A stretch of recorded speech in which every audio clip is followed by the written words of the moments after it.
let's get started here. It's a terrific day out. I'm very appreciative of the fact that there's anybody indoors here today. So thank you. So the bottom line is that as I pointed out at the last discussion together, that we're spending this first week, the first two lectures and the discussion later on this afternoon, talking about the election here that's taking place right now, the presidential election and the key election for the United States Senate. Now, it's true that the House of Representatives is an important election as well. We may discuss that a little bit later, but today we're going to be discussing the actual presidential election and the Senate election because of the importance of the two of them. And as I indicated on Tuesday, this is the kind of logistical moment in history at which we presently find ourselves. And by that I mean that with regard to any major mission, there's a strategic dimension, a tactical dimension, and a logistical dimension to any particular project. And the strategic objective in this particular class is to be able to explicate for you and have you become familiar with the fact that there has in fact been, ever since the beginning of the United States, an element, a small element of people who have in fact consistently manipulated and controlled the foreign policy of the United States and the domestic policy of the United States from behind the scenes. And that while this phenomenon actually dates back to earlier than the beginning of the United States in 1776, it clearly dates all the way back to the Royalists in Europe. And the fact that all the way from the Middle Ages on up through history in Europe prior to the American Revolution, there was an elite cadre of people who believed that they had the right to govern the vast majority of people. And that this group constituted less than 1% of the population, the total population, yet they somehow felt entitled to govern, to make all of the decisions with regard to the foreign policy, if you will, of the realm and all of the domestic policies. And that this phenomenon actually dates back all the way into ancient times, into Mesopotamia, back into Egypt and Sumeria. There had been this theory that a small, tiny minority of people had, believing that they were entitled to govern the vast majority of the rest of us. And so that what I want to do is, as the strategic objective in this class, I want to be able to point out that this phenomenon has existed in the United States ever since our founding back in 1776. And that's the strategic objective of the class that we're going to be together here for 10 full weeks to discuss this. I also want to point out that there is a specific tactical moment in which we find ourselves pursuant to this strategic objective, and that is the tactical moment in which we find ourselves is the post-Cold War era. And since this is in part a history class for history majors to secure credit toward your major in history, there'll be some discussion about this, the unique place that this post-Cold War period plays in American history. And that you'll come to understand why this is the tactical moment in which we find ourselves, even though that virtually for your entire life, many of you, we've been in this period of the post-Cold War period. And that for the long-time learners that are in the class, that they have spent most all of their life they've spent all their life actually during this Cold War period, much of it since World War II, the end of World War II, when the United States and the Soviet Union were threatening to totally destroy the whole world at a given moment's notice. And that this period is understood to sort of have come to a close on December 31st of 1991 with the voluntary dissolution of the Soviet Union and the willingness of the Soviet Union to enter into a discussion with the United States about eliminating nuclear weapons. In fact, as we gather here today, there is a set of meetings going on in Washington, D.C., hosted by President Obama with the nuclear powers of the world, looking toward the potential of eliminating nuclear weapons in the world. A subcomponent element of that is keeping them from proliferating anymore. And then a subcategory of that is trying to make certain that ISIS and other, quote, terrorist groups are not able to get their hands on a nuclear weapon. So this extraordinary period of history that went on for 75 years, basically from 1917 with the Bolshevik Revolution all the way through to December 31st of 1991, was a period in which people sat on the corners of their seats half expecting some kind of a war between the Soviet Union and the United States. And from 1945 on to the end of 1991, this was I guess the word you could say is it was amplified substantially by the threat of thermonuclear war. And so that the end of that period in which we find ourselves, and there's this massive readjustment going on in the world that a lot of you, of course, are very familiar with the events that are going on in the Middle East, the collapse of major nation states that had been set up at the end of World War I by a commission in 1922 that was chaired by Winston Churchill. There were 22 people on this commission, all Westerners, all of them men except for one woman, and that they drew the boundaries of these Middle Eastern nations and created these completely artificial nation states, which they attempted to superimpose upon a tribal community in the Middle East that had been tribal for thousands of years. And what we see happening now is the sort of the unraveling of that effort and the attempt on the part of the George H.W. Bush administration to invade and occupy the Middle Eastern oil fields at the end of the Cold War. And so that we're in the throes of this particular unique tactical moment here at the end of the Cold War. And the election that is taking place now, the logistical moment that we find ourselves in, is a subset or a subfunction of the larger tactical moment in which we find ourselves at the end of the Cold War. And so that a lot of the issues that are going to be talked about in the campaign have to do with this type of disruption that is going on in the world, this, quote, lack of stability that is manifesting now, which is a product of the end of the Cold War. Now, this is something that was actually predicted. We'll get into some detail on this later on, but this entire period that we're going through right now was clearly predicted by Zbigniew Brzezinski right at the end of the Cold War. He wrote a major essay that was called Out of Control, The Threat of Global Chaos on the Eve of the 21st Century. It's quite an extraordinarily prophetic work.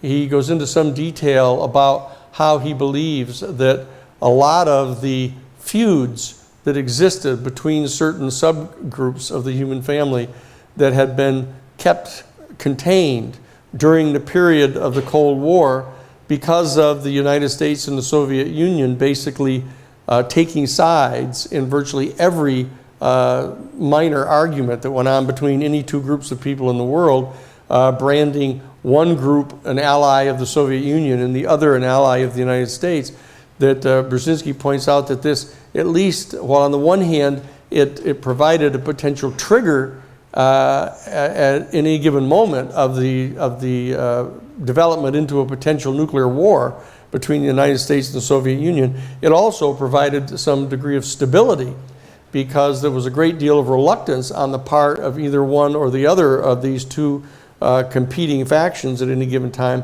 to actually get into combat with each other, because it would draw in the United States and the Soviet Union. And so both of them would exercise their good offices to try to constrain their ally in that potential conflict.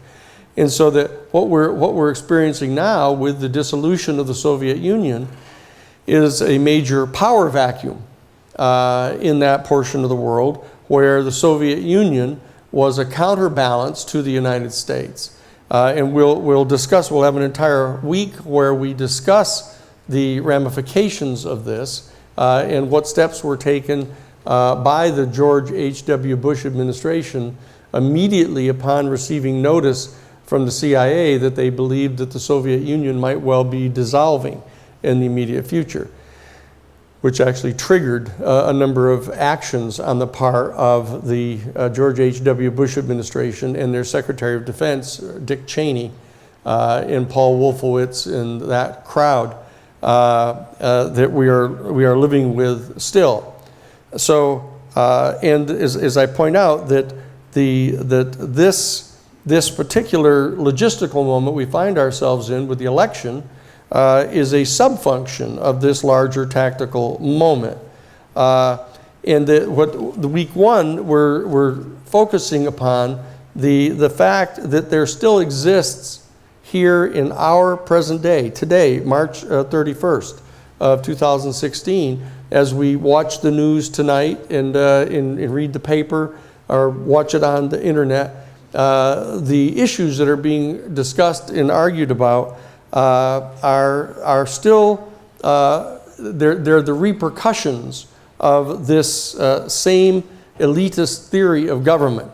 Because almost all of the discussion that's taking place about any given subject, whether it's the bombings in Brussels or whether or not the FBI is going to be able to, or was going to be able to open the telephone and break into the security system of the telephone, and whether Apple was going to agree to participate in that or not.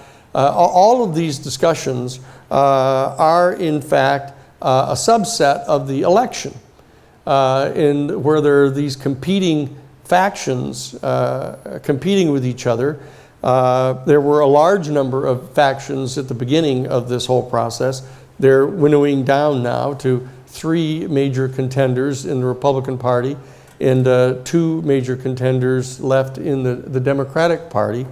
But all of these that hovering above all of the discussions of adding up the number of delegates that the people have, or there is this reality that the super delegates that you keep hearing about out of the corner of your ear in these discussions, that there are, in the Democratic Party, there are 720 of these super delegates that are made up of what they call distinguished members of the Democratic Party. These are former presidents and vice presidents and secretaries of state, et cetera, that are in the Democratic Party. Wait, former presidents? Does that mean? Yes. Oh my God. The former presidents, yes.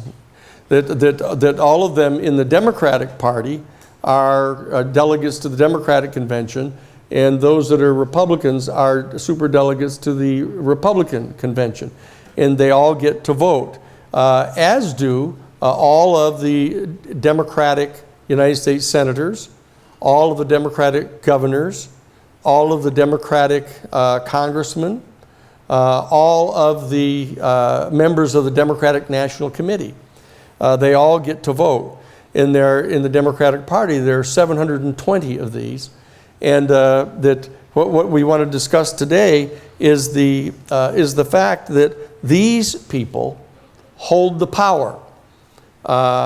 Unless one of the candidates is able to garner 2,383 of the 4,770 delegates that are going to be in Philadelphia in July to decide who the nominee is going to be of the Democratic Party. So we're going to discuss this today primarily in response to Andrew's very salient question about, wait a second, isn't there still a chance that Bernie Sanders will win? Is it really clear that Hillary Clinton is going to win the Democratic nomination? How clear is it that Hillary Clinton is going to win the general election? So we want to talk about that today because in addition to being a history course, this is also a politics course for politics majors. So, but I want us to remember, while we're going to go down into the weeds on this important set of questions having to do with the election, I want us to keep the focus on the purpose of the course, which is discussing the existence of this elite coven of men who, from generation to generation, end up making the real decisions as to what the foreign policy is going to be, what the domestic policy is going to be, who the nominees are going to be for the political parties, what the platforms of the political parties are going to be, and to point out that this elite theory of government that dates all the way back into the Middle Ages, and in fact has manifested itself in American politics ever since the founding of the country with Alexander Hamilton and the Royalists that were involved in the drafting of the Constitution, along with the Jeffersonians and the Madisons, that this elite theory of government still continues to infect the democratic processes of our country. And I want to, again, I want to emphasize this as we move into this more detailed discussion of the particulars of the election. I want to read for you two quotes. I'll reread one that I read at the beginning of the discussion last Tuesday, but I want to read a couple of them to you again. And this is one from the 1913 book written by Woodrow Wilson, the president of the United States, the Democratic president, in which he said, "Throughout the Union, people are coming to feel that they have no control over the course of our affairs. We vote, but we are offered only the platforms that they want. And we are allowed to vote only for the men who stand for their platform. But we get virtually nothing in return. We now realize that the machines of both major American political parties are subsidized by these same people. So it is useless to turn to either one of them for direction." Okay? And then in Franklin Roosevelt in 1936, just to point out that while this observation was made by Woodrow Wilson in 1913, Franklin Roosevelt, the Democratic candidate, pointed out in a speech that he gave on October 31st, 1936 in Madison Square Garden, he said the following: "We must struggle against these owners of business and financial monopolies, financial speculators, and the men in charge of reckless banking practices and war profiteering. These forces have come to consider our American government to be nothing more than a mere appendage of their private business affairs. We must beware that our government is being run by the interest of organized wealth." And then he, in another speech he made on June 27th of 1936 at the Democratic National Convention, Franklin Roosevelt said the following that you have not yet heard. He said, "It is to be entirely expected that these privileged princes of these corporate economic dynasties, thirsting for power and private profit as they do, would reach out to seek control over our government itself. They have indeed done this, and they have created a new despotism, which they have wrapped in the robes of legal sanction. We now face a financial and industrial dictatorship in which the political equality that we once believed we had finally won has now become meaningless in the face of this new degree of economic inequality. A very small group of extremely wealthy and politically powerful men has successfully concentrated into their hands almost complete control over other people's property, over other people's money, over other people's labor, over other people's lives. Our liberty is therefore no longer real. We are no longer truly free to pursue our happiness in the face of these men's economic tyranny. These economic royalists complain that we are somehow seeking to overthrow a sacred American institution. But what they are really complaining about is that we seek to break their economic and political power over our nation.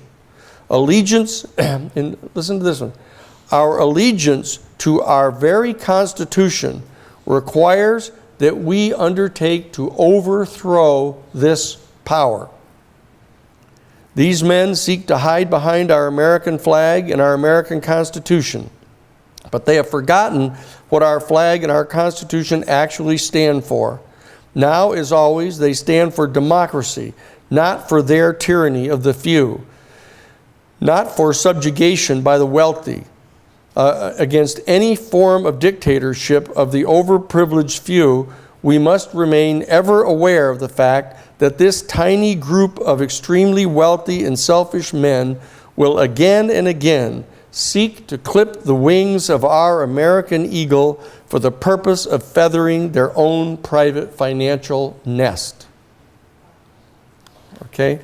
Now this is, these are, so I want us to keep in mind that this is what we are talking about, that is taking place in our country still.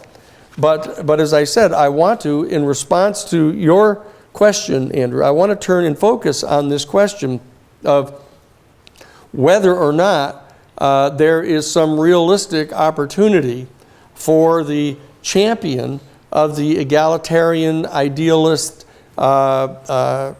principles of the country that Bernie Sanders clearly is, of what realistic chance he has of securing the Democratic Party's nomination for president. And so what I don't want us in this class to be wandering around like 99.9% of everybody else, not knowing what the hell you're talking about when people start talking about all these things, in that you have nothing more to say than what CNN has told you, or some other major news station. So that what you really need to understand right now, what we do know is that, as I said, that there are, to the Democratic convention, now we can talk later about what's happening in the Republican convention, which is basically there's been a grenade rolled into their tent and set off by Trump. But what we want to focus on first is we want to focus on the Democratic National Convention. And so that I want you to be familiar with these numbers. That I want you to remember there's 4,770 delegates that are going to be going to the convention between July 25th and July 28th of this year. And it is necessary for one individual to secure the votes of 2,383 of them. That is the simple majority of the total number of delegates. But there are 720 superdelegates, as I pointed out. There are 20 distinguished party leaders, these former presidents, vice presidents, and congressional leaders and DNC members or chairs. There are 21 Democratic governors, plus the Democratic mayor of D.C. There are 46 Democratic United States senators, 193 Democratic members of the House of Representatives, and 435 elected members of the Democratic National Committee. Okay? Now, these 720 people are the hold card that the elite have. The professional political class holds these votes, and unless one of the candidates can win in the general popular elections, in the primaries in the states or the caucuses unless one of them can win 2,383 of these delegates that are officially committed to vote for them, that the superdelegates will come into play, and that they will in fact commit themselves on the first ballot to one or another of the candidates and control who wins in the election. And as of right now, Hillary Clinton has won 1,243 delegates. This is 52% of what she needs to win the nomination outright before the convention even convenes on July 25th, because these people will be required under the rules to vote for her. And Bernie Sanders has won 979. So it's 979 to 1,243. Bernie Sanders has won 41% of the delegates that he would need to win. The problem is that there are 473 of the Democratic superdelegates who have publicly committed to Hillary Clinton. And when you add the 473 superdelegates to her 1,243 elected delegates, she ends up with 1,716. And this means that she has 72% of all of the delegates that she needs to go over the top before the convention even convenes. And there are still 1,760 remaining delegates. But out of those, she needs only 567. Okay? So out of all the rest of the primaries that are going to be held, Hillary Clinton only needs 567 of the delegates. And Bernie Sanders will have to get 1,000 of them. To her, only 567. So you can see that if in fact these 473 superdelegates who have already publicly committed to vote for Hillary Clinton on the first ballot, if they stay in position, that Hillary Clinton can win the nomination outright without any additional superdelegates by getting only 30% of the delegates in each of the still remaining primaries. Which means that Bernie Sanders, if he beat Hillary 70% to 30% in every single one of the remaining primaries, she would still win, because she would go over the top in the California primary. Okay? If she won only 30% of, if he beat her 70-30 in California, she would still win and go over the top. So Bernie Sanders has to win 75% of all of the rest of the delegates. He has to win by 75 to 25 every single remaining primary in order to win.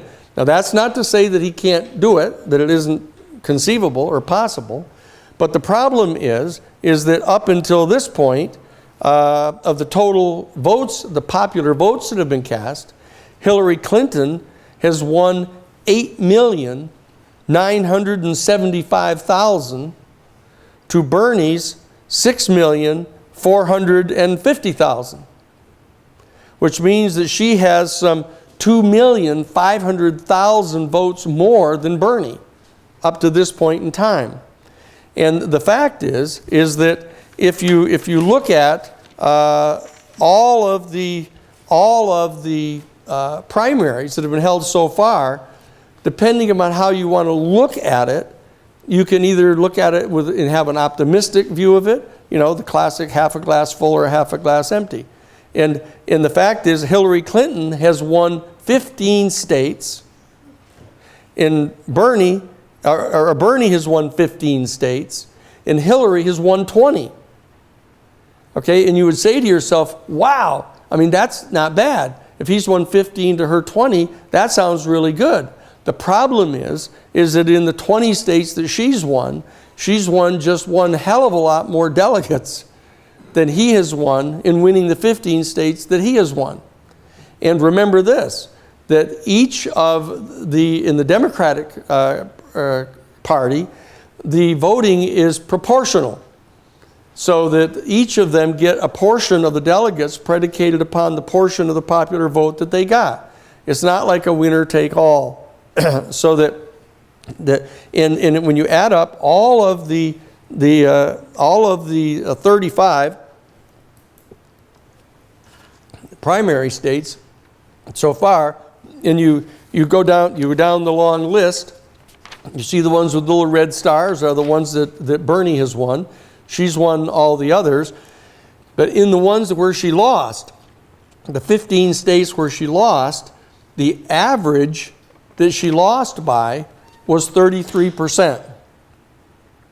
And so if in fact Bernie kept doing as well as he's been doing and beats Hillary Clinton by 66% to 33%, which is the average, she'd still win. Okay?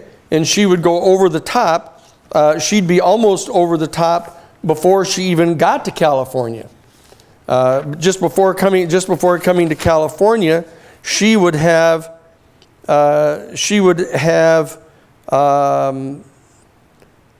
just be short by about 100 delegates. And you come to California, and there's 475 delegates, which would mean that she could get way below 30% and still win.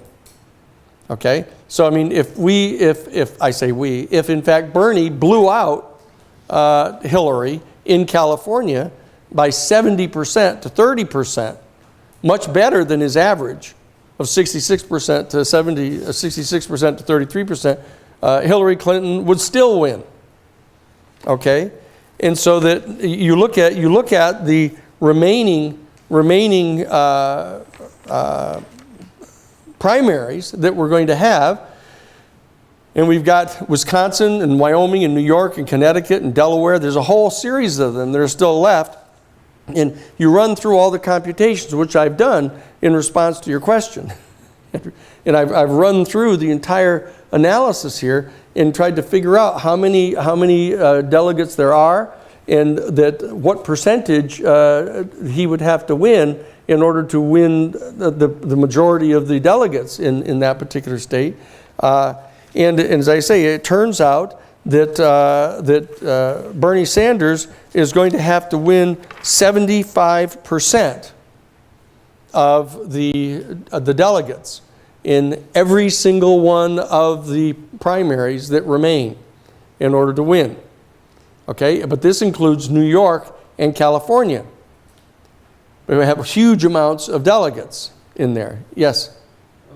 Nate Silver from 538, the political statistical organization, Yep. just said he needed to win 57% of the remaining delegates, assuming that the superdelegates can't technically commit until the convention. So if you were to assume that Bernie could get more delegates without the superdelegates involved, doesn't that kind of paint a little bit different of a picture that he might have a better chance? Well, this was all based upon the 432 that have already publicly committed to her.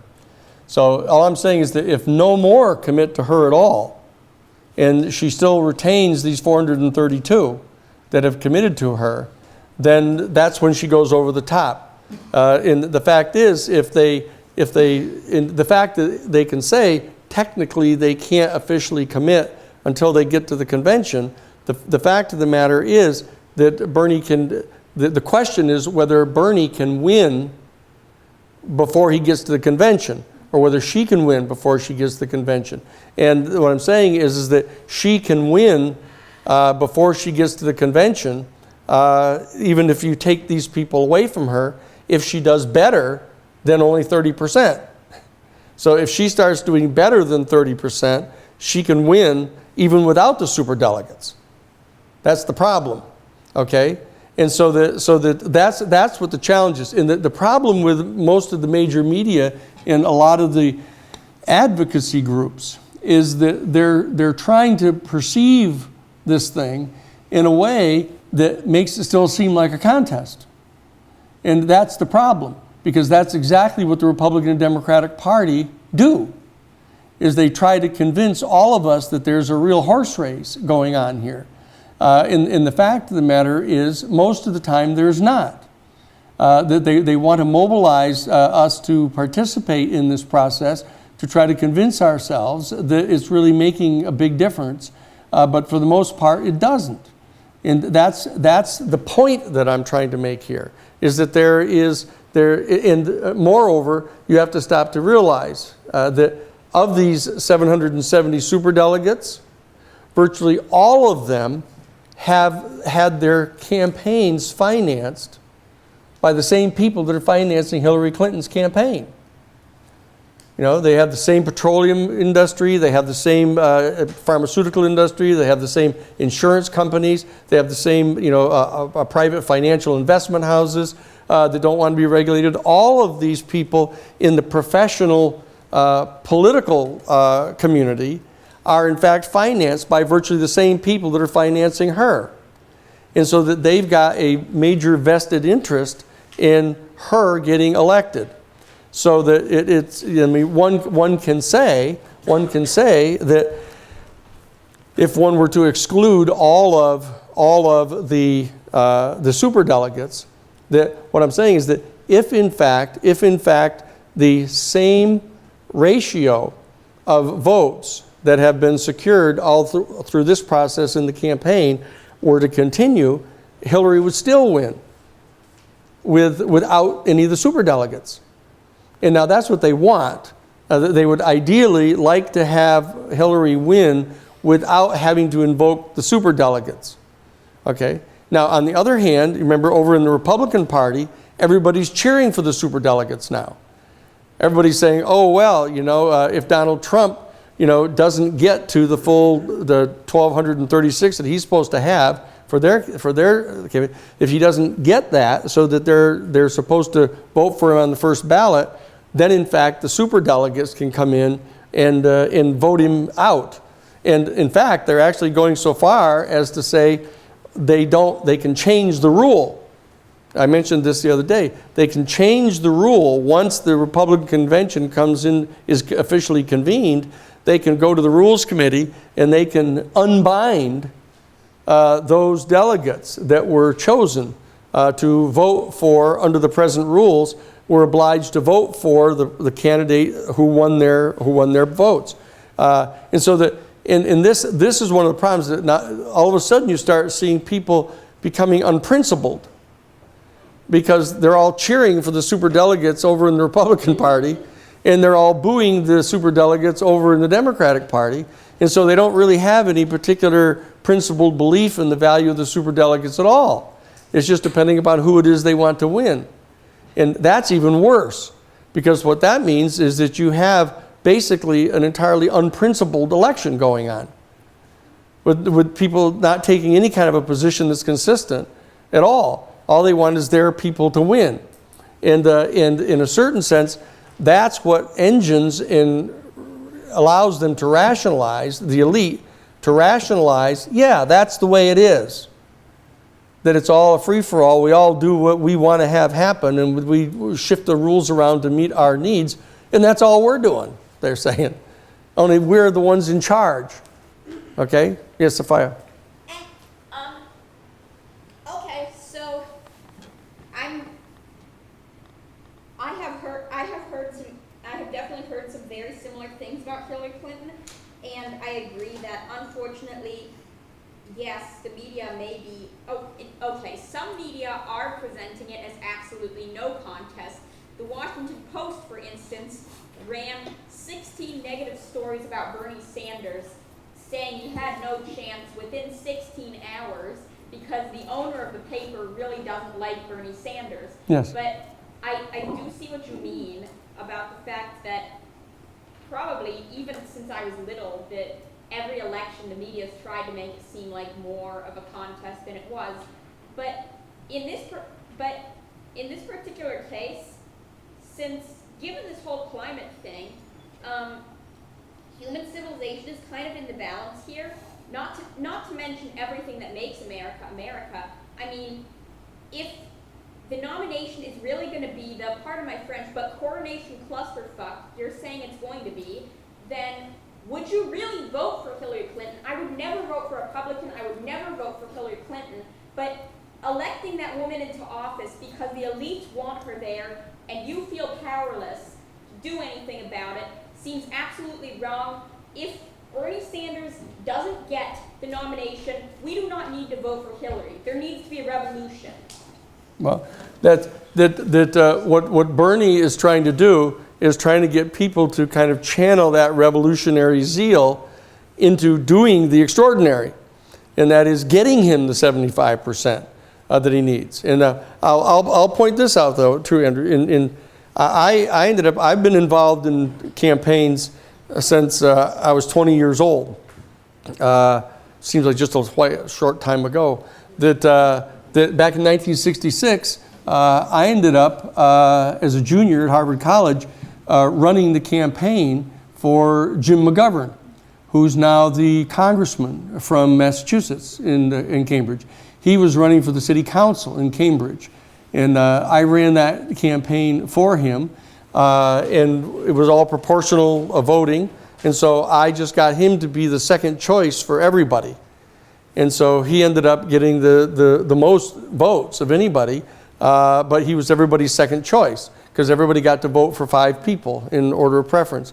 So he got in 1966. In 1968, at Harvard Law School, I was working with the professor, Abe Shea, who was going to be Bobby Kennedy's Secretary of State, and with Adam Yarmolinsky, who was going to be his Secretary of Defense. They were both professors at Harvard Law School.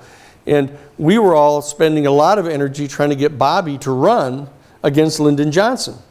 And he just wouldn't do it. He said he wasn't going to run against an incumbent because it would be viewed by the Democratic Party leadership as being disloyal to the party structure.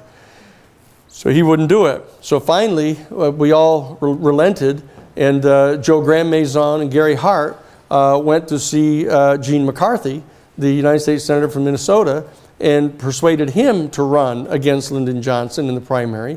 And in New Hampshire, McCarthy almost beat him. And the very next day, Lyndon Johnson withdrew from the campaign in 1968. So Bobby Kennedy went in and became a candidate, and so I worked in his campaign in 1968 all the way through to our first day of our final exam at Harvard Law School on June 5th of 1968, when Bobby was shot and killed after winning the California primary the night before. And so the famous 1968 Democratic Convention took place in Chicago that you've probably heard about. The senator from Hubert Humphrey was nominated by the Democratic Party and just lost by a little less than 1 percentage point in the national election in 1968 to Richard Nixon. An extraordinarily close election, one of the closest elections in history, other than the John Kennedy beating Nixon in 1960.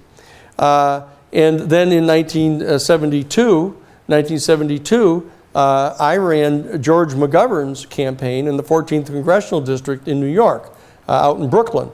And this was in John Rooney's district. John Rooney was a right-wing pig, and a Democrat, who was in fact the chairman of the House Armed Services Committee.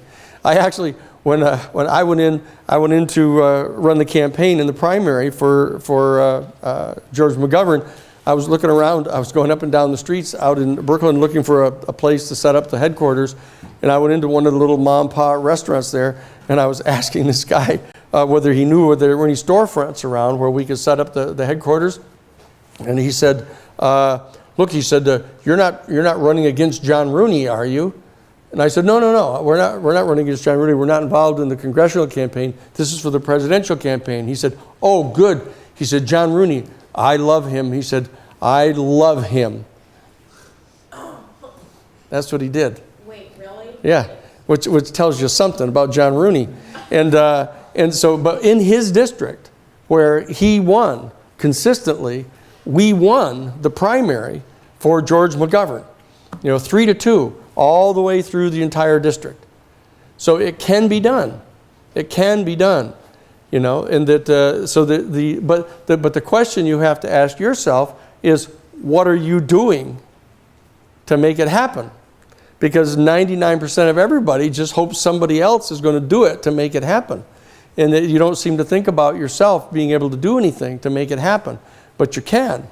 Okay, 2. I was wondering what the likelihood of the election in Arizona, like the election fraud, I was wondering what the likelihood of a recount or redo is, and if that would change the situation. No, it was a wipeout. I mean, it was like, 60-40 almost there. So it isn't really going to change much. So that, I mean, it's possible, but it's not going to change substantially. Just on how you said, we have a lot less choice. They're kind of trying to make it seem like we have more choice, or there's more chance than there is, and that's kind of been what the popular thing has happened throughout the years. Yes. I was wondering, just because when Obama was elected, I just remember it was kind of like this guy who came out of nowhere kind of took the seat from Hillary. So I was wondering, I guess, what happened there? Or? Well, it's kind of an interesting question. But Obama had just been elected to the Senate in Illinois. And Illinois has 11 private nuclear power plants.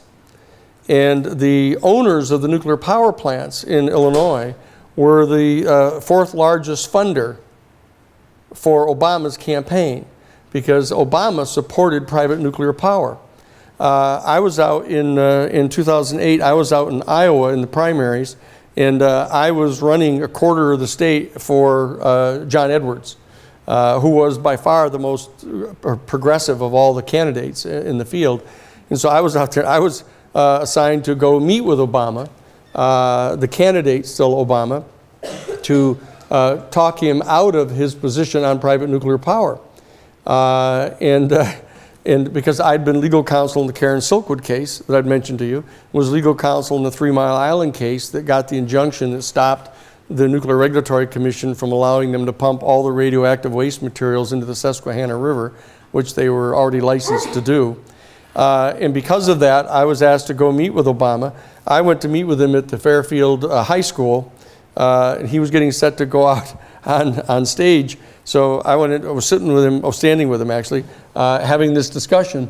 And I said to him, I'd like to talk with you about nuclear power. He said, oh, you're the Silkwood guy. You're the Silkwood guy that did that case up there. He says, yes, that was great. It was a great case. He said, and I said, yeah, I'd like to be able to talk to you about nuclear power. I said, the fact is that, you come from Illinois. We have 11 private nuclear power plants. And I know that the people that own those plants were your fourth largest funder in your campaign. And he kind of cringed, and he said, yes.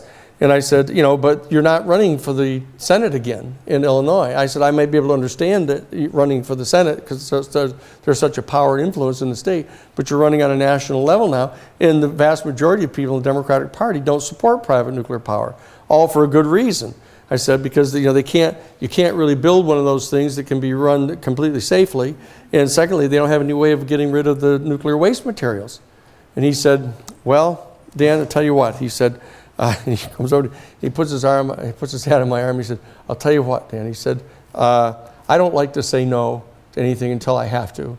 He said, and so what I'll tell you is this. He said that it's still conceivable that they'll come up with some way to build a private nuclear power plant that's completely safe, and they may come up with a way to actually get rid of the private nuclear waste materials.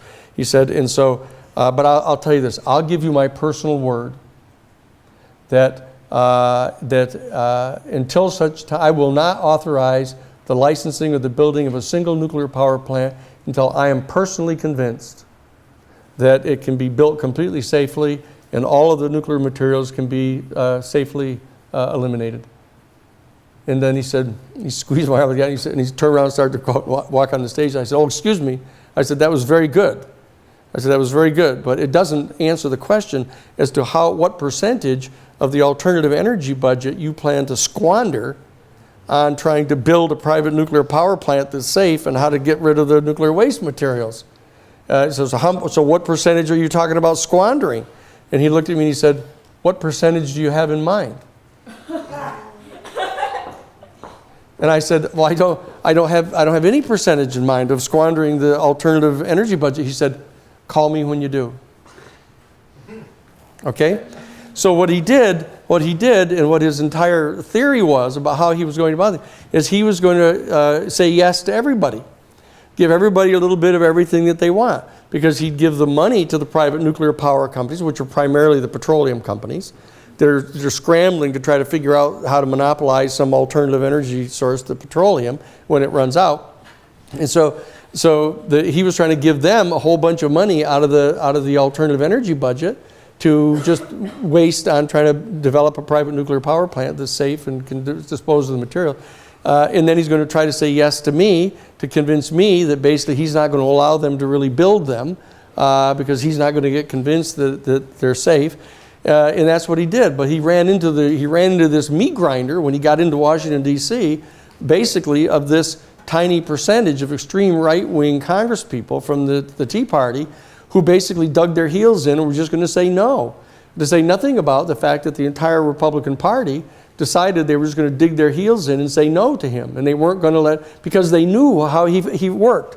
He worked by trying to get everybody on board and say yes to everybody. And so all you have to do is say no to somebody like that. And then they're helpless. And that's basically what happened. So but he was, there's not any doubt at all that he's a spectacular speaker and a very charismatic and extraordinarily intelligent person. Really. He was at the Harvard Law Review after I was already out of there. By that time, I'd already graduated. But he in fact, many of the people, 5 different people I talked to, said that he was the most intelligent human being they'd ever met. And that he could actually be talking with you on the way to a meeting, and people could be briefing him on 2 or 3 different things. He'd walk into the meeting, and he'd know more about it than anybody in the whole meeting.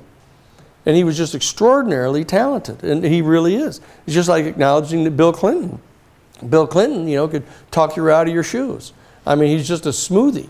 So that there is some aspect of the candidacies of people of their own particular personal charisms that they've got. But the fact of the matter is Obama was supported by, as Hillary is very much ready to point out, he received millions and millions of dollars from the private financial industries and banking and regulators and all of that, which is why he would never really do anything that serious to hurt any of them. Even when he came in as soon as the Republican Party realized that he was going to be the nominee, they realized that he was going to win, right? He was going to blow out McCain. They knew it.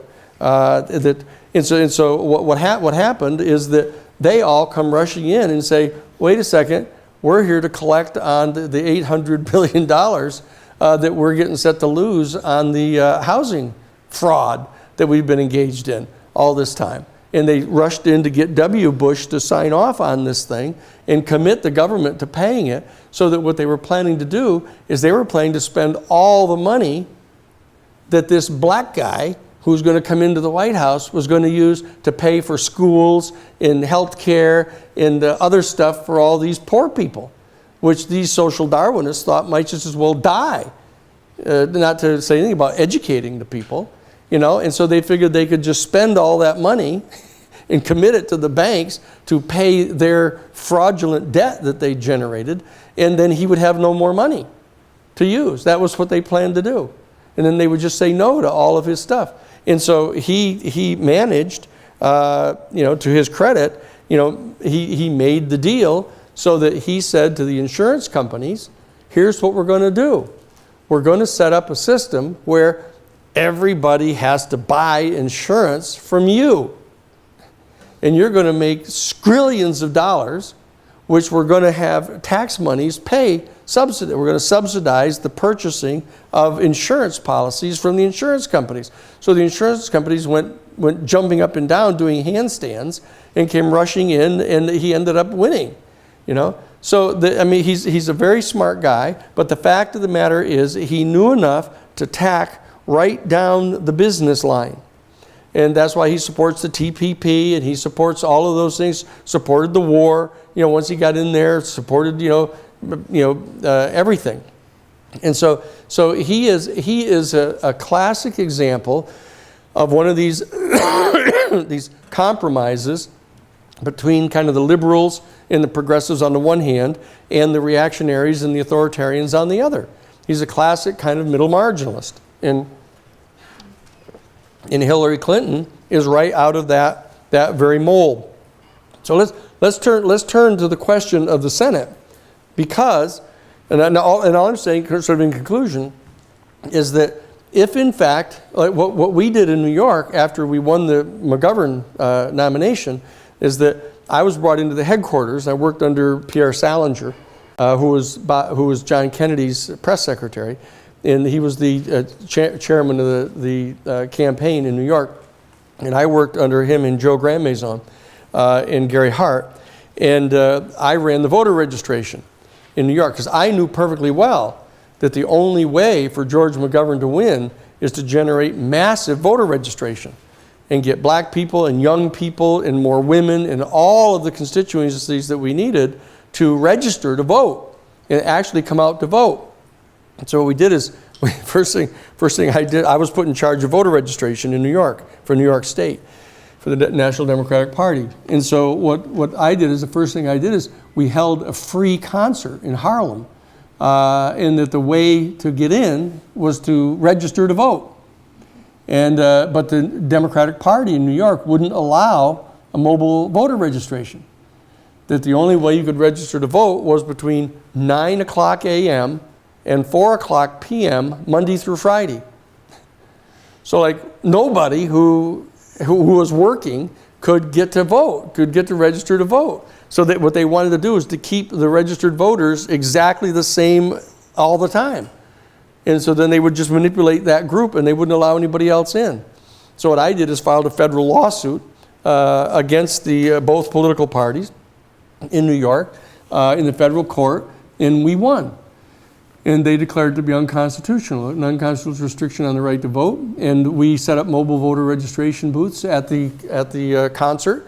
And so all the people would register to vote when they were coming in to the concert. And then what we did in order to help finance the whole campaign, we rented Madison Square Garden for 2 nights in a row and held a great big huge, filled it to the rafters, selling tickets for $100 a piece.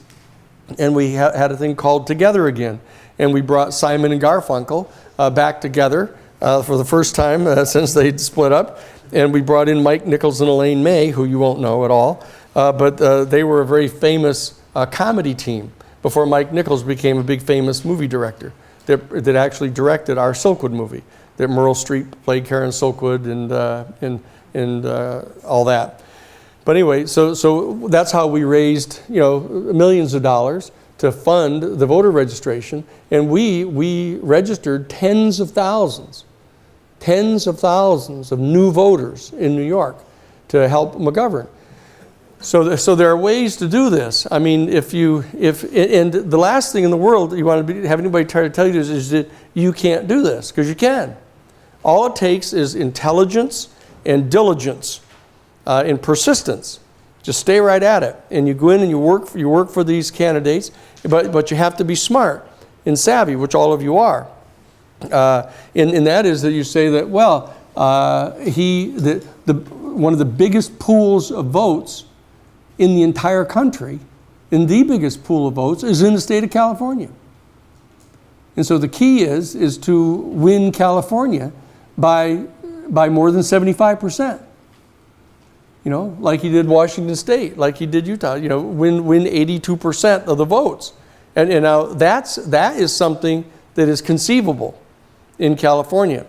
I mean, even the Democratic Party here in Santa Cruz County, most of the people are all supportive of Bernie. Okay?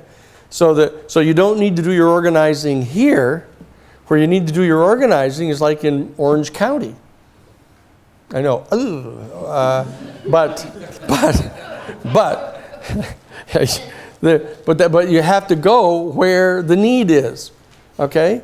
And so what you do is people that are in community studies, you apply for permission to have a project of going down to Orange County, 2 days a week or something like that, registering young people in the universities down there to vote and get them to change their address to vote in Orange County where they're going to school. And you go to UCLA and you go to USC, you go to all the way down in through there. And you register those kids to vote and get them to change their address. Totally legal, and then what you do is you win those counties down there. So what I'm saying is there are ways to do this so that you don't want to sit and just wring your hands over the fact. What I've done is I've laid out for you in response to your question what it is that's going to be necessary to win. So you're right that it's premature for people to give up on Bernie being able to win, but you need to know how steep a hill that is. And you need to know that it's going to require you doing something. And so that if you don't, then don't wonder why it didn't work. Okay? Now, with regard to the Senate, it's important to remember now that at the present time, there are, as you know, there's 100 senators, 2 from each of the 50 states. And there are 54 Republicans and 44 Democrats and 2 independents, one of which is Bernie Sanders. And the other one is Angus King from Maine, right next door to Vermont. So there's 2 independents, but they both vote with the Democrats. They both caucus with the Democrats. So there's basically 54 Republicans and 46 Democrats. So what the Democrats need to do is they need to win 4 seats minimum to reduce the 54 of the Republicans down to 50 and increase their 46 up to 50. Because with the vice president coming in, who's going to be either Hillary's or Bernie's vice president, they're going to be the president of the Senate and will break any tie vote. Okay, so at a minimum, you need to get 4 seats taken away from the Republicans. Now, one of the things that people don't realize is that the big horror story that happened back in 2014 with the Republicans taking over the United States Senate, one of the reasons that they were able to take over the United States Senate is 1/3 of all the senators are elected every 2 years. So there's 100 senators.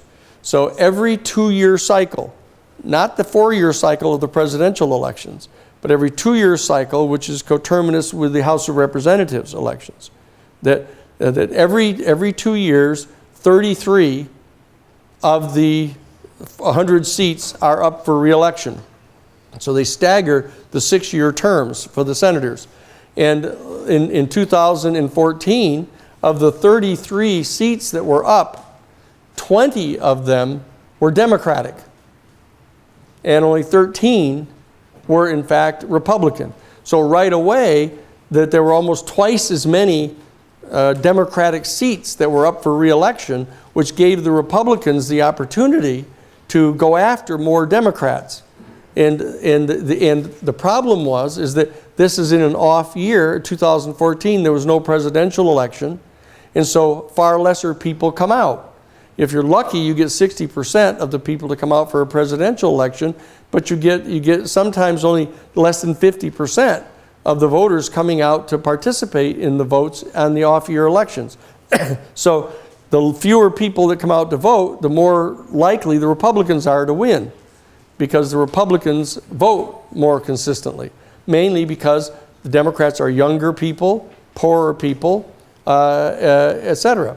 And that's the reason the Democrats took the Senate in 2014. Wasn't because, the United States is becoming more conservative. That's total bullshit. It's just not true. The fact of the matter is that they just took advantage of the demographics and the Democrats didn't mobilize. But what's happening now in 2016 that while there are 34 seats coming up, because it's like leap year, they have to get an extra seat in there eventually every 3 elections. So there's 34 seats that are up now in 2016. 24 of the 34 are Republicans, and only 10 seats are in jeopardy for the Democrats. So right away, the Democrats have a 2-to-1 advantage over the Republicans in the campaign for the Senate that's coming up. Okay? And of the 10 seats that the Democrats have, only 2 of them are vulnerable. You know, and so that the odds are, 90-to-1 that they're going to win the other 8 seats and retain them. And so the other 2 seats are now up for grabs. And one of them is the seat that Harry Reid has. Harry Reid is the minority leader for the Senate now in the Democratic Party in Nevada, and the other one is Michael Bennet in Colorado, who is a first-term senator there. So there's only 2 seats that are even in jeopardy. And so what I want to do, just in brief, is I want to tell you what the states are, what the Senate seats are that are in jeopardy for the Republicans. So that you'll know, and people will say, oh, you can't be political in teaching your course. We're talking about constitutional rights here. I mean, we're talking about basic decency. We're talking about the basic principles that the entire United States Constitution is based upon. So, I mean, screw the Republican candidates. I mean, these guys are fascists. I mean, every single one of these guys that you see up there. I mean, here, great selection between Donald Trump or Cruz, right? For protecting the Constitution or any kind of basic decency of the country anymore. I mean, so unless they pull off a miracle and Kasich gets the nomination, who's actually a pretty decent guy, even though he's a reactionary, but the bottom line is the first seat that you have to keep in mind. So whenever anybody asks you, about what should they do, if they're interested in the Senate seat, they should go to Illinois. Because Illinois, Mark Kirk, who is the first-term guy in 2010, it's his first term. He did not do well at all. And the fact is, in 2012, he had a massive stroke and is not really able to function very well at all. The Republican Party is kind of desperate because they don't want to remove him from office. But he's not really capable of campaigning very well at all. He hasn't been very effective as a senator. And Congresswoman Tammy Duckworth is going to run against him. And Tammy's probably going to beat him. But there may be a challenge to her. There may be a challenge to her in the primary that is coming up, but everybody expects her to win that. And so Tammy Duckworth is going to go up against him and will probably beat him. Okay? The second seat is in Wisconsin. This one you want to keep an eye on. Wisconsin is Russ Feingold is going to run again. Russ Feingold was the Democratic United States Senator from Wisconsin. And he, second only to Bernie Sanders, is the most progressive United States Senator in the entire Senate. Okay? And Russ Feingold is going to be running against Ron Johnson there. And he is presently ahead of him by 16 points in the polls. And so that's going to be a major potential blowout there. The third place is in New Hampshire. Kelly Ayotte, who is the present Republican senator from there, is now being challenged by the Democratic governor of New Hampshire, Maggie Hassan. And Maggie Hassan stands a really excellent chance of beating Kelly Ayotte. Okay, so that these 3 seats out of the 4 that the Democrats have to recover are real high probabilities of them taking. Illinois, Wisconsin, and New Hampshire. And the 4th one that you want to tell people about is Pennsylvania. There's this right-wing Tea Party guy by the name of Patrick Tooney. And he beat the Democrat Joe Sestak by just a point and a half last time, back in 2010. And Congressman Joe Sestak is running against him now, and has a very good chance of beating him.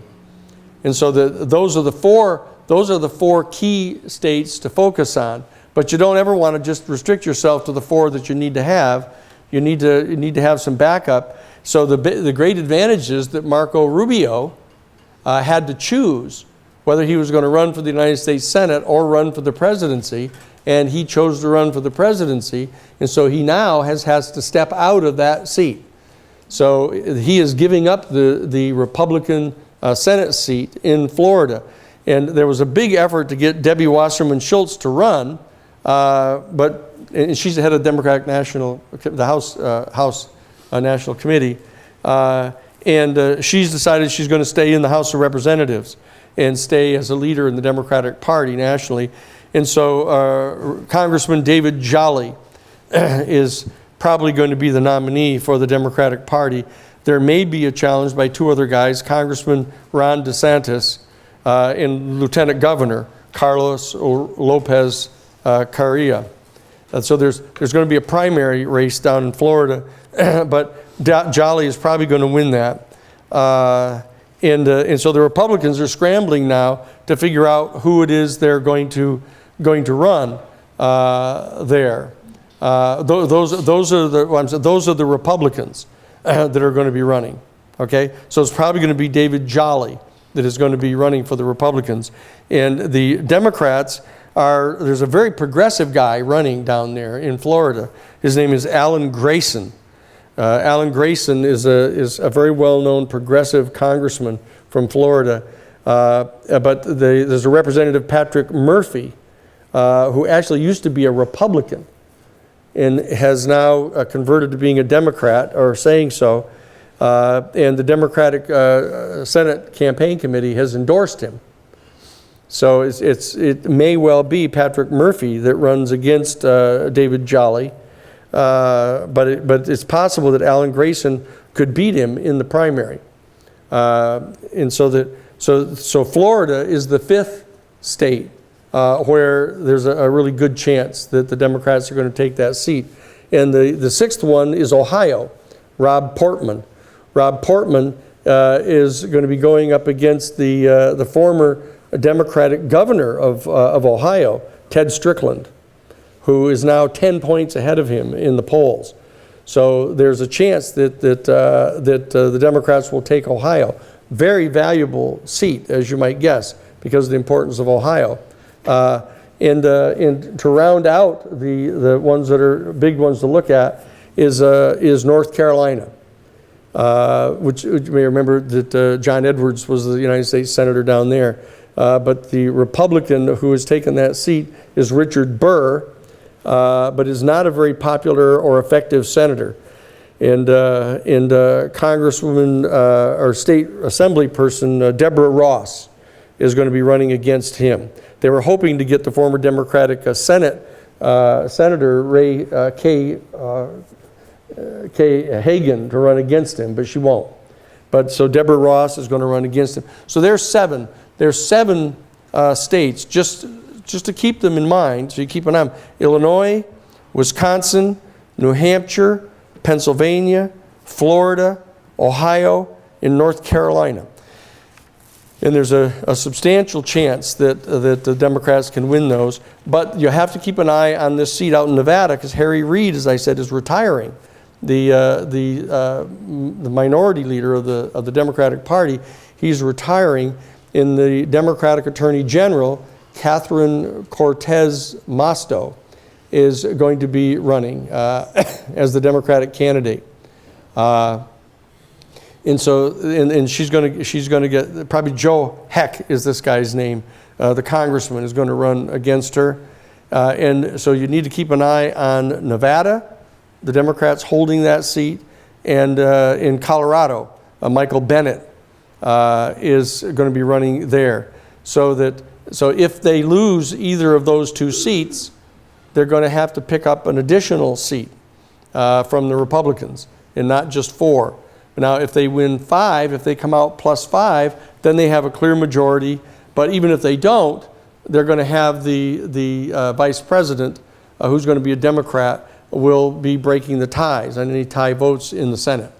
And so that raises the question of who the vice president is going to be.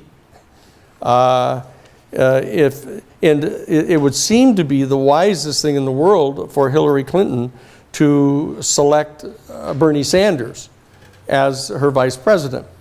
Because then all of the organizing and all the mobilizing and all of the excitement and stuff on behalf of Bernie would carry through. That people could campaign for him to be the vice president and could go in and vote for him to be vice president. And usually the vice president chairs the 5412 committee, which is the subcommittee of the National Security Council that supervises and governs all covert operations. So it'd always be good to have Bernie Sanders being the guy telling them no for every proposed covert operation that they plan to run. Okay, so now we come to the issue of Hillary Clinton and the fact that Hillary Clinton, as I said in the first day on Tuesday, is the classic compromise between the idealistic kind of egalitarian, natural law, constitutional purists of Bernie Sanders, in that social democratic, Jeffersonian and Madisonian ideal that they attempted to get enshrined in the American Constitution. And on the other end, you have usually you have a reactionary. And we'll talk about this when we come to talking about the different worldviews, because it's important that you have a clear understanding of what the difference is between a progressive and a liberal, and to really understand what the difference is between a liberal and a moderate. You know, you have kind of this gastronomic kind of sense of the differences, but there's some really very clear, specific ideological differences between these positions along the political spectrum. In the same way that there's actually a difference between a conservative and a reactionary, you know, on the right. And both a conservative and a reactionary are different than a complete authoritarian. And what you're really seeing in Trump is an authoritarian. You know, I mean, he's like Mussolini. You know, I mean, he literally stands there like this, you know, behind the podium and sticks his chin out. Like, I mean, it's like he's like copying Mussolini. You know, they used to come out and stand up on these little balconies and just stand there in front of the crowds, you know, like that. You know, to say nothing about please take the oath. You saw the big famous picture where he had everybody taking the oath to him personally, to try to communicate to the Republican National Committee that if they weren't fair to him, he'd take all his voters with him and run as an independent. And so you got this entire stadium of people standing there like this in front of him, taking a personal oath of loyalty to him. You know. There was also the time when he said that people, from the oath of loyalty thing, he said that people who took the oath and didn't follow it would be punished. That was really creepy. Well, it's a long list of creepy with Donald Trump. We could spend the rest of the Q&A time here all trying to think of the best quote from him. But the reality is that we're dealing here with an authoritarian, and therefore the Republican Party, the Republican National Committee, is having paroxysms here because they don't want to have a pure authoritarian. It makes it too clear what they're about, you know. So they like to have a reactionary, and if they can really get away with it, to have just a conservative, you know. So then they can pretend that they're just conservative instead of true reactionaries, like many of the leadership are in the Republican Party. And so that now what they're doing is they're trying to figure out, as you know, how to stop him from winning the full 1,236 Republican delegates that they need to have to, on the first ballot, go over the top. And that failing, they're trying to figure out now how to change the rules. Once the Republicans come into session in Cleveland, to actually have the Rules Committee change the rules so that everybody, even on the first ballot, gets to vote for whoever it is they think might be the best candidate. And then what they're going to do is they're going to start putting up the statistics that show what happens if Trump is the candidate. And you've all seen those particular statistics that show that basically Hillary Clinton will beat Trump by 11 points, and Bernie Sanders will beat Trump by 16 points. And so Bernie is saying, you should pick me at the Democratic convention because I beat Trump by more than Hillary does. But the major Democratic people are saying, look, if Hillary beats Trump by 11 points and she is a more reliable Republican than even Trump is, we'll get Republican votes for her, which they will, crossover votes. And so the Republican Party is having this really terrible time trying to figure out what to do. And they're going to try to stop him from getting the ballot, winning enough delegates to go across the top on the first ballot, but they're not going to be able to do it. They're not going to stop him. He's going to go over the top well before the convention. And so they're going to have to concentrate on changing the rules. And when they change the rules, he's threatening to bolt, and take all of those people with him, which is a disaster for the Republican Party. Because then the Republican Party is going to have to then select somebody other than Trump, and they aren't going to select Cruz. And so that's why Kasich is still talking the way he is, about the fact that he's got like almost double-digit numbers of delegates, and he's still talking like he's going to be the nominee. And in fact, he's the most rational of their remaining of the 17 that started out. And in fact, he would be kind of a classic Republican nominee. He's a conservative to almost reactionary guy, but he's charming and fairly nice guy. And so that's the guy they want. I mean, since they don't have Cruz, since they don't have Rubio. Rubio is the guy that once Jeb Bush actually got in front of the American public, and they realized that wasn't going to work. They clearly wanted Jeb Bush, the Republican constabulary, except that when he comes into the room and says something and says, "Please clap," that kind of insipid, kind of presentation that he made. The bottom line is that they wanted to have Jeb Bush so they could bring in all those Bushites, to bring them in, all of the guys, Dick Cheney's people and Negroponte's people and Paul Wolfowitz and all those Project for New American Century people. They wanted to come in with Bush. But you saw that what Rubio was actually campaigning with banners behind him talking about the American century. I mean, he was talking about the new American century. We'll get into that. The new American century is a very specific term of art when you're talking about this. This is a very specific band of people that we're going to start talking about next week, about what happened right after the Cold War, about how they organized this particular group. Yes, Andrew? It's interesting that you say they wanted this establishment candidate because even though Donald Trump is seen as anti-establishment, he just announced a foreign policy advisory board with executives from Blackwater and people who defended the Bush administration after the Iraq War, so it's not really anything that different. Yeah, but he'll drive those people crazy though, really, and they'll probably kill him. If you bring those people in, that's what they do. He's going to discover that. He's going to bring in coup experts, right? that's not the best move of all time, So it's going to be, but he's not going to get that opportunity. So you needn't worry about that, But it's going to be crazy. So the question that arises of Hillary Clinton's vice presidential running mate, which is going to be extremely interesting because the no-brainer is to pick Bernie. and to bring in all of that support that he's already generated all around the country. The second best choice is what? Elizabeth Warren.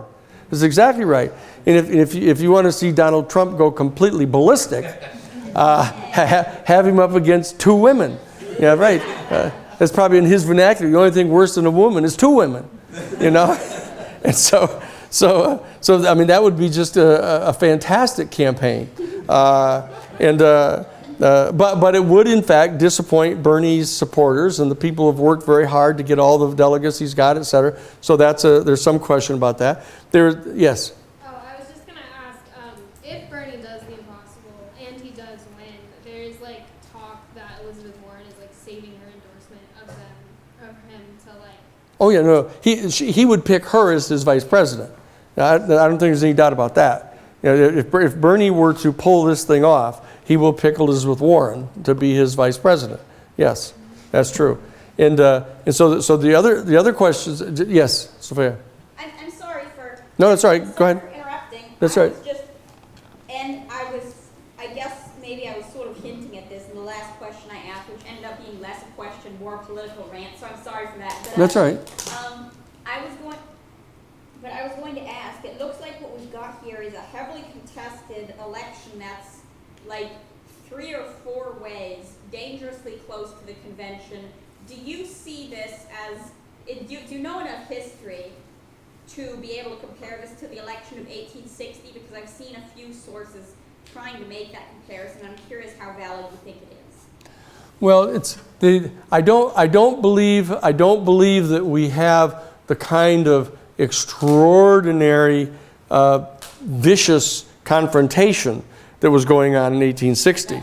I mean, this whole thing about the slavery and whether it was going to be extended into the northern states or not was a virulent fight going on inside the Republican Party, and so that, I mean, people were prepared to take up arms, you know, against this thing, and so that I don't think that's true here. I think that one of the more interesting conversations that's going on right now, though I don't credit it, but it's interesting, is the thesis that somehow Trump has entered into an agreement with Bill Clinton and Hillary Clinton to run for the Republican nomination so that it would be a total disaster, and so that Hillary can kind of waltz in by having a person who's not going to get more than maybe 40% of the vote. But I don't believe that's true.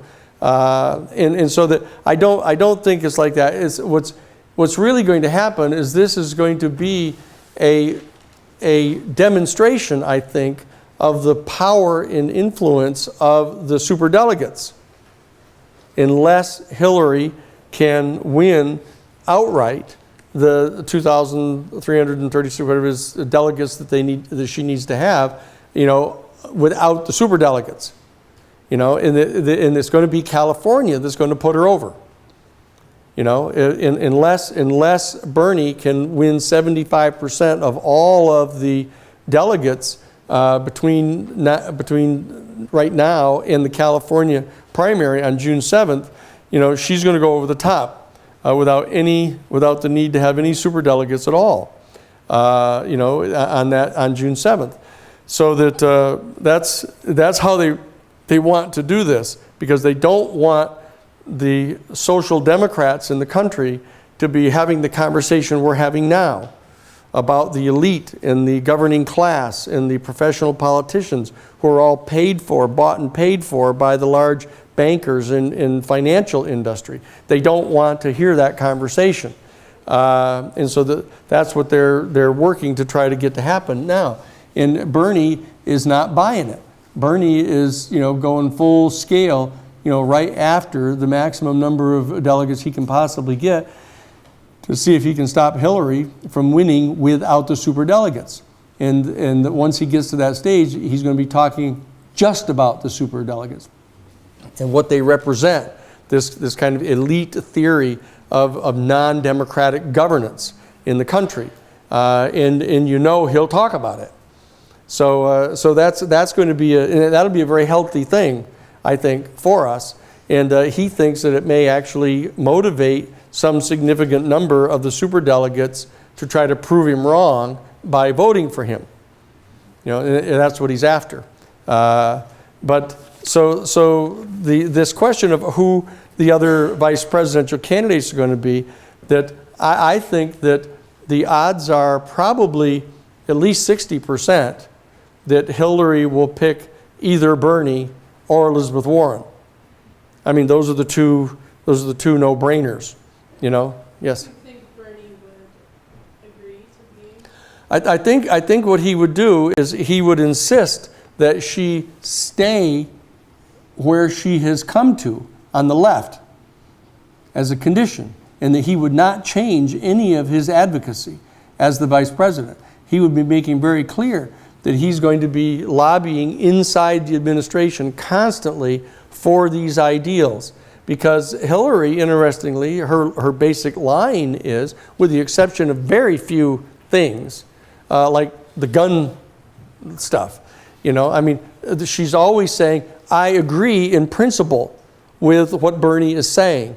I agree in principle, that's where we want to get to. I don't think we have the political power to do it right yet.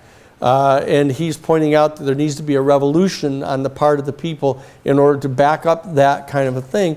She's not a very revolutionary thinker, but she doesn't disagree with him in principle. And so to have him on as her vice president, the real key is for what he can negotiate at the convention as to what his role will be. Like, you know, for example, Joe Biden. Joe Biden has had this extraordinary role in the Obama administration. He's in all of the national security meetings. He travels with the president all kinds of places. He's a very trusted advisor and really quite a level-headed guy, which of course is her third option for a vice president, is actually having Joe Biden stay on as her vice president, which would generate the continuity to show that in fact that there is a continuity. She is in fact the third term of the Obama administration to continue a lot of those same policies, et cetera, because you can see that she's basically shouldered right up next to Obama, trying to say, look, I want all the same popular votes he got. So that's the third option for vice president. And of course, the two most interesting options for vice president are what? Are who? No, already had those. Those are the two most obvious. Castro? No, Castro? no. Obama himself. Totally legal, totally constitutional. That he could be her vice president and for 2 full terms. Absolutely true. Absolutely true. And she could make him kind of an ambassador plenipotentiary, you know, for her all throughout the world, if she doesn't make him Secretary of State. You know, and then there's a fourth one. There's still another fourth very interesting potential candidate for vice president, which is Bill Clinton. Oh my God. Absolutely true. Absolutely true. Completely constitutional, and an absolute political bomb, you know, right on top of everybody. And Bill Clinton could run tomorrow afternoon and win the presidency. I mean, if he were constitutionally allowed to do so. And I think you all know that. Just as Obama could run again and win, you know. So that to have either one of those two people be her vice president, which is completely constitutionally viable, could happen.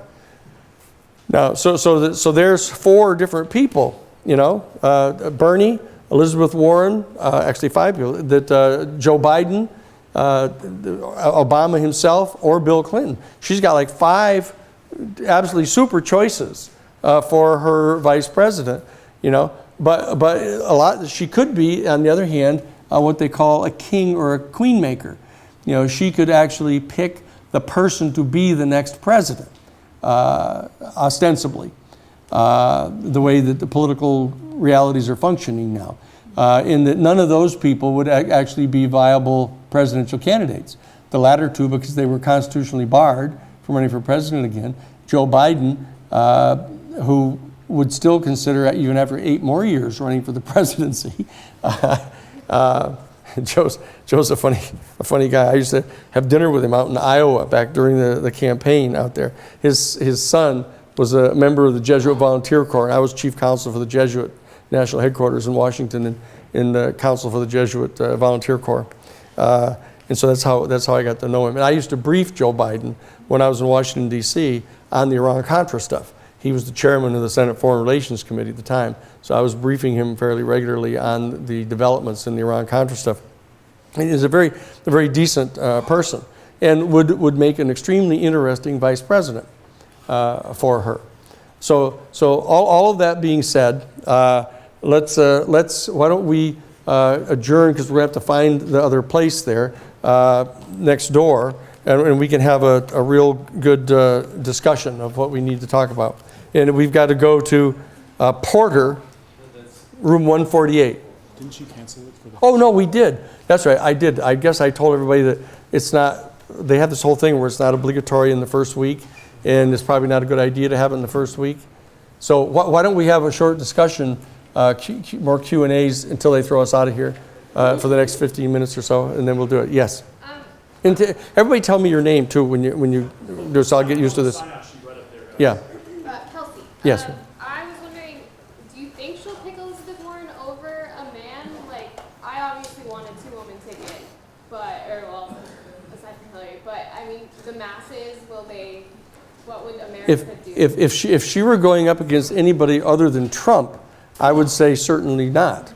But since she's going up against Trump, I mean, it's the absolute, just stoking this guy into blowing up his head, And so now the challenge would be, people would argue, is with the blue collar white males, so that they're thinking of trying to figure out who her vice president will be that's going to cause the working class blue collar white males not to do their normal asshole chauvinist thing and refuse to vote for her, and come up with some kind of lame brain excuse as to why, their mother's horse died or something that they can't vote for her, and so, but that would lean toward Joe Biden, Biden has got a good, strong labor background and people like him and they view him as kind of a blue collar kind of guy. So that's where that would go. But given the fact that it's Trump, and the fact is that Trump isn't going to get more than 40% of the popular vote, almost no matter what happens, even if you throw in some of those guys. The women, half of the Republican women are not going to vote for him. So I think that would be, because that's a queen maker, because then she is picking Elizabeth Warren, who could be the president, after Hillary's 8 years, and they could have a team functioning just like Obama and Biden did, where Elizabeth Warren is deeply involved in all the major decisions and getting trained up to actually be the next president. So I think, yes, there is a real chance that she would do that. Yes? Again, I tried to ask this before, but it ended up with me going on an angry political rant. Would That's you right. personally vote for Hillary? Pardon? Would you personally vote for Hillary? It's difficult to say because I didn't vote for Obama the second term. Is that I voted for Mario Cuomo, the former governor of New York, who always should have been a great political candidate for the presidency, because I hold people's choices against them, and people who make immoral choices, I don't want to empower to make more immoral choices, because I don't want to have any personal responsibility for affirmative immoral decisions that are made. So that if she were to pick either Bernie or Elizabeth Warren for her vice president, then I would vote for them. I would vote for them for vice president. And if you vote for either one of them, you have to vote for both of them, the way the rules go. So I would vote for her as an ancillary vote for Bernie or Elizabeth Warren. Yes. Okay, how are we doing here? Okay, so, all right, let's good, there's the first week. We're rolling here, and I'll try to, I was thinking we were going to have more discussion today. I forgot that we weren't going to do that. So I'll give you more time for questions and answers and stuff usually, okay? Terrific. Thank you, guys. Okay.